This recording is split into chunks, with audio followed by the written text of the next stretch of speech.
بسم الله الرحمن الرحيم. يا أيها المزمل قم الليل إلا قليلا نصفه أو انقص منه قليلا أو زد عليه ورتل القرآن ترتيلا إنا سنلقي عليك قولا ثقيلا إن ناشئة الليل هي أشد وطئا وأقوم قيلا إن لك في النهار سبحا طويلا واذكر اسم ربك وتبتل إليه تبتيلا رب المشرق والمغرب لا إله إلا هو فاتخذه وكيلا واصبر على ما يقولون واهجرهم هجرا جميلا وذرني والمكذبين أولي النعمة ومهلهم قليلا إن لدينا أنكالا وجحيما وطعاما ذا غصة وعذابا أليما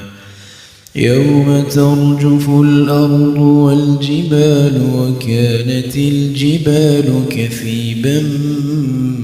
مهيلا إنا أرسلنا إليكم رسولا شاهدا عليكم كما أرسلنا إلى فرعون رسولا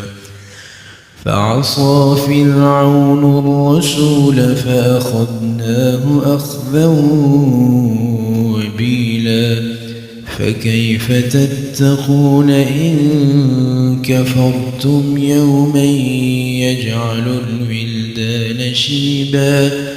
السماء منفطر به كان وعده مفعولا إن هذه تذكرة فمن شاء اتخذ إلى ربه سبيلا إن ربك يعلم أنك تقوم أدنى من ثلثي الليل ونصفه وثلثه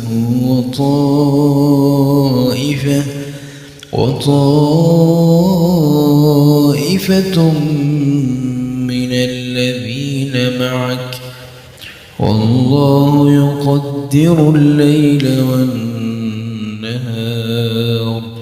علم أن لن تحصوه فتاب عليكم فقرؤوا ما تيسر من القرآن علم أن سيكون منكم مرضى وآخرون يضربون في الأرض يبتغون من فضل الله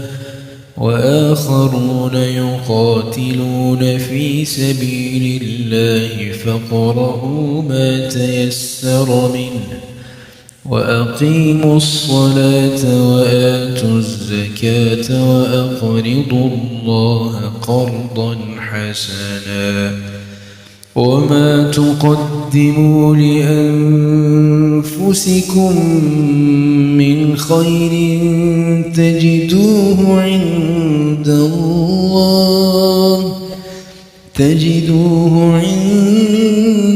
الله هو خيرا وأعظم أجرا واستغفروا الله إن الله